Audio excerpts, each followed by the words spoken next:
Dear friends, welcome to Biology Made Easy.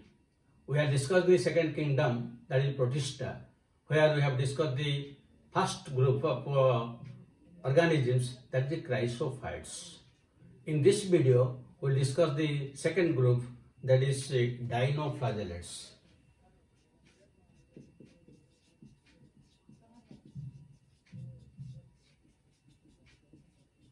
Now, as already have told you, that the dinoflagellates are included on the kingdom Protista. From this already some characters are in our mind.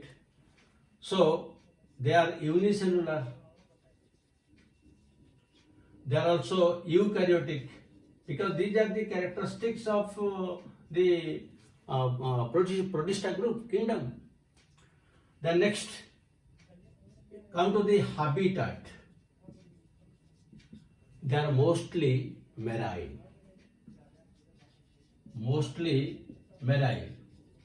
You just mark, in case of chrysophytes, they are both freshwater and marine, but here they are only marine. So this can be asked as a question. Then the next point, they appear in different colors. They appear as yellow, green, blue, red, in color. Why? Because of the presence of different types of pigments. Because of different pigments.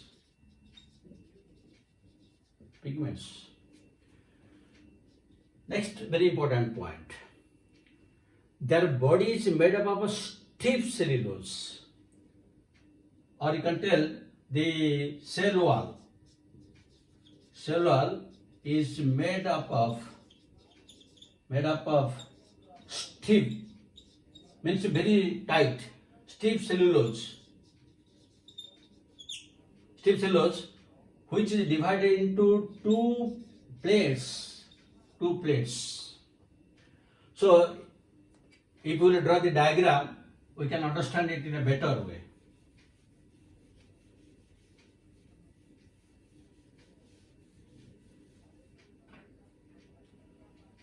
Now, we will discuss the diagram. You see,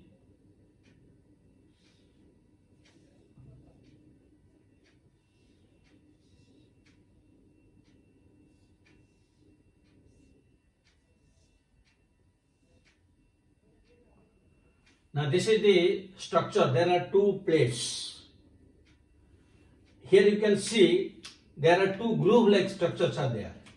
This long one, this is known as a longitudinal groove.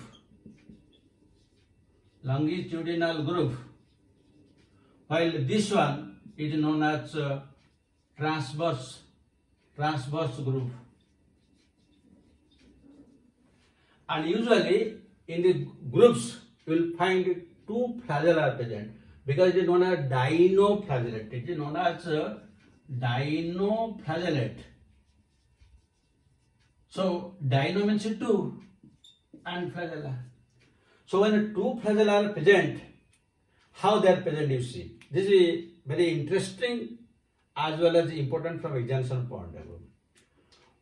One flagella is present in a transverse groove in a circular manner, like this, circular manner. So this is the present in transverse groove in a circular manner. While the second one, it is present in the longitudinal groove, like this. So this is the longitudinal one, this is the longitudinal,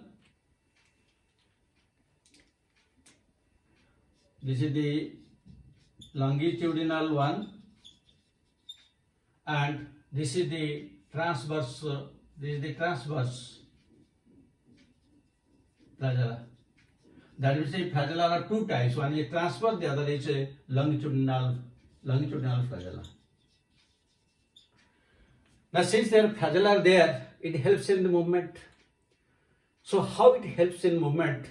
Listen carefully only for 1 minute or even less than 1 minute, but that is very important. Now, this flagella transverse, the flagella which is present in the transverse groove, that is circular in structure. So that flagella spins like this, and this longitudinal which is attached to it, so when it spins, it draws it. Just as you might have marked the young boys, they play with one string and they just spin the ball. In the same way, when it moves in the circle, it spins, it pushes, and that helps in the movement of this dinoflagellates. That is very interesting. So this is about the flagella. Then that means you can write flagella. Flagella are 2 in number, and these two, one is transverse, the other is longitudinal. And this transverse one, it spins like this, so that it moves. Now come to the next point. The next point is they are usually autotrophic. Like a chrysophytes, they are autotrophic, and again they are photosynthetic. Autotrophic and photosynthetic. Then if they are autotrophic and photosynthetic, what pigments are there? Pigments are chlorophyll A and fucoxanthin. Again you mark. This is again important from the examination point of view, because in chrysophytes, chlorophyll A, chlorophyll C and fucoxanthin was there. But here only chlorophyll A and fucoxanthin, chlorophyll C is not there. That means you can be asked, the dinoflagellates differs from chrysophytes, the chrysophytes differs from dinoflagellates in what manner? You have to remember it in perfect manner. Then come to the next point.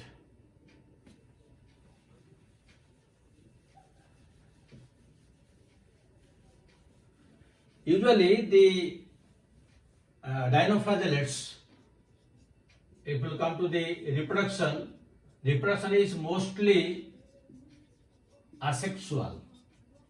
It is mostly asexual, and again by means of a binary fission. Binary fission is the most common method of asexual reproduction, where it splits into two. Already I have done like this.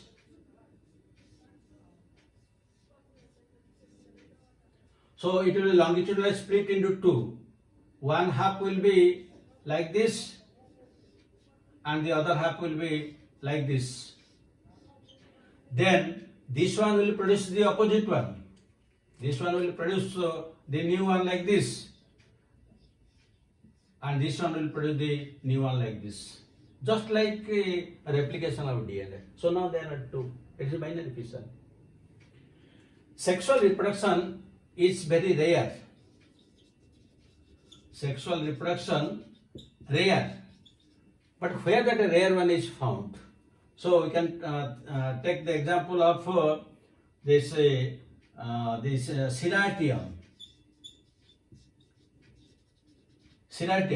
In Ceratium is usually diploid, and in this case you will get zygotic meiosis.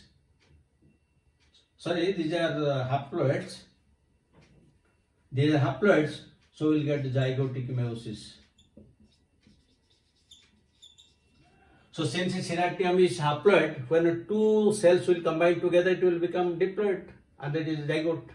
In zygote, immediately there are meiosis, and the new cells which will form, they are haploid. So in that way, the sexual reproduction takes place. Now take the case of the second one. The second one is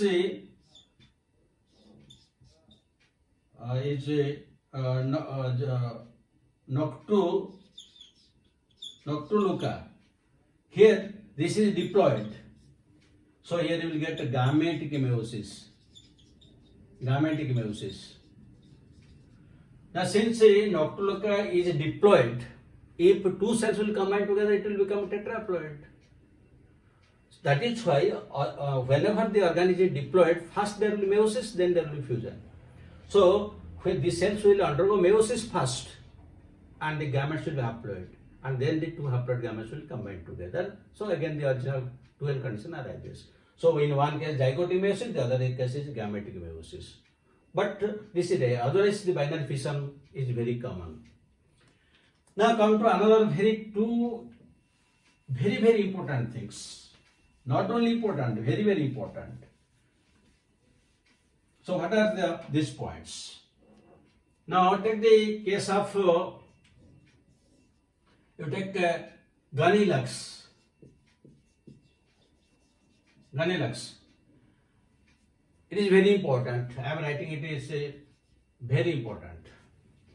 Now the Ganilux is responsible for the red tides. Red tides. Usually the Ganilux is red in color. It reproduces itself profusely, abundantly, and wherever it is present means it is mostly marine, so it is present in the sea.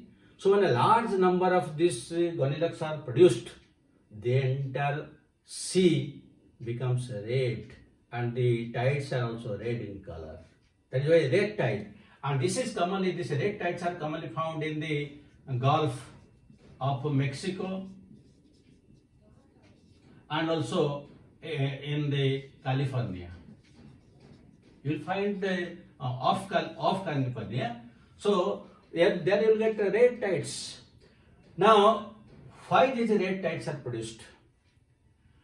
It is because you will find the Ganilux produces one toxin. It produces one toxin, and that toxin is also known as a saxitoxin. This is very important. Saxitoxin. So when large number of Ganilux are present in sea, they will produce the toxin, saxitoxin.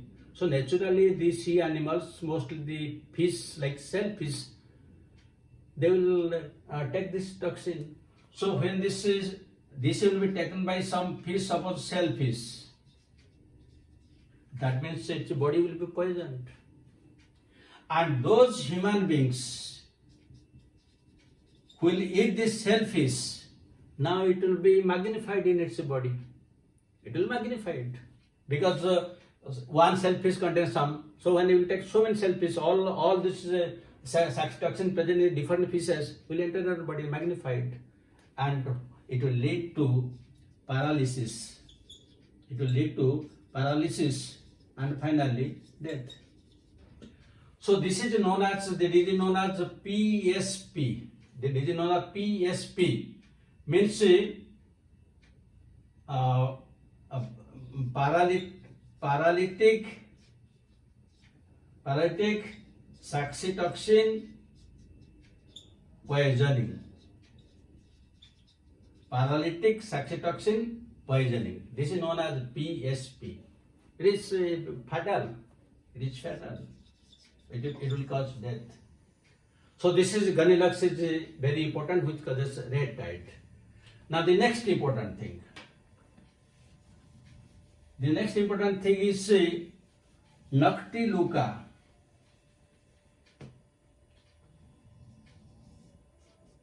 Noctiluca, which causes bioluminescence. Bioluminescence.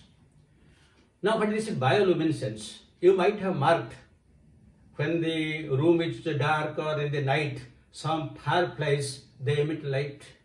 So just in the dark, here and there, you may see some light. In the same way, the Noctiluca, it produces light. So why it produces this light? Because in its body, there is one product that is known as luciferin. Luciferin. It is a product of the algae. When this luciferin combines with the oxygen, it produces light.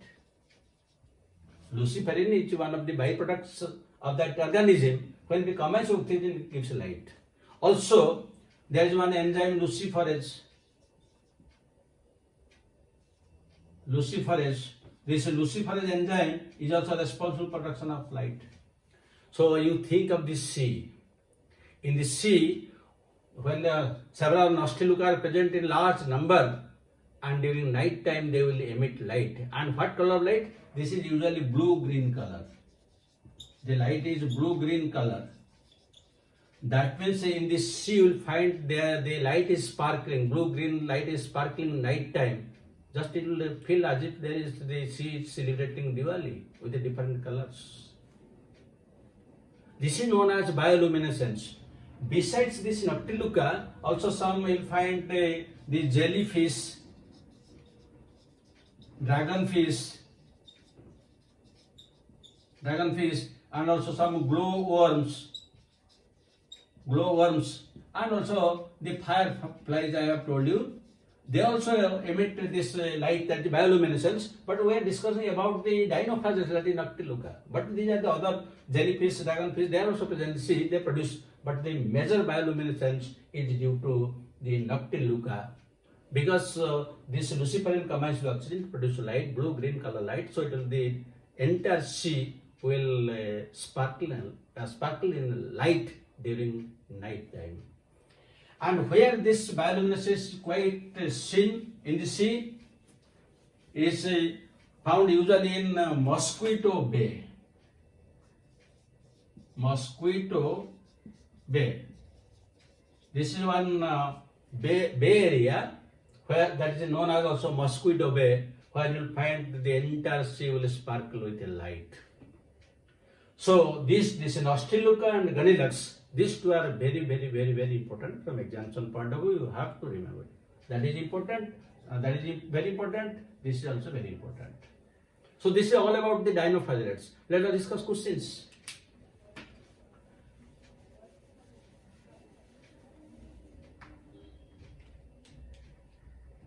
Another thing also I can tell you before questions.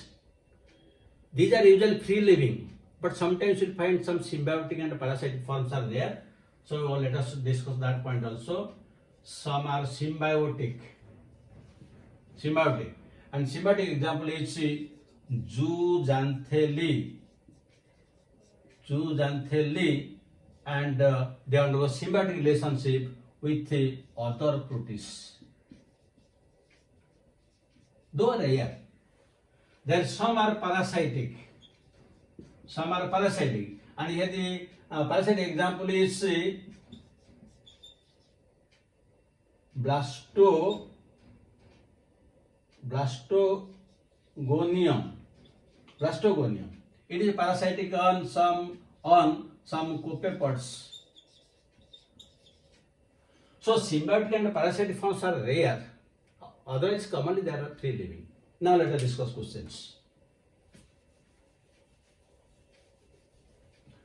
So one question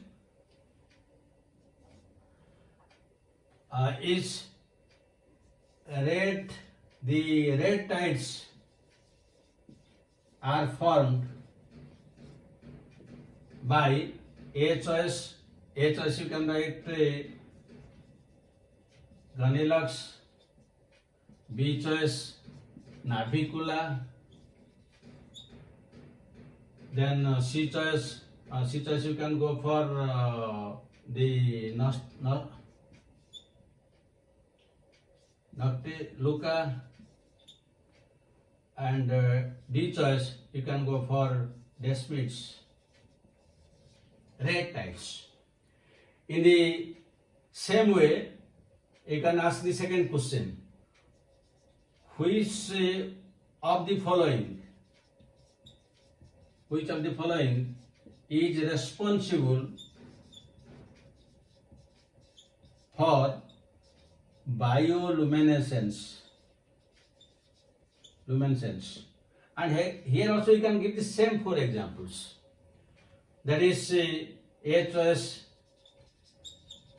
Ganilux, B choice you can give Noctiluca, then C choice you can give Desmids, and D choice you can give Navicula.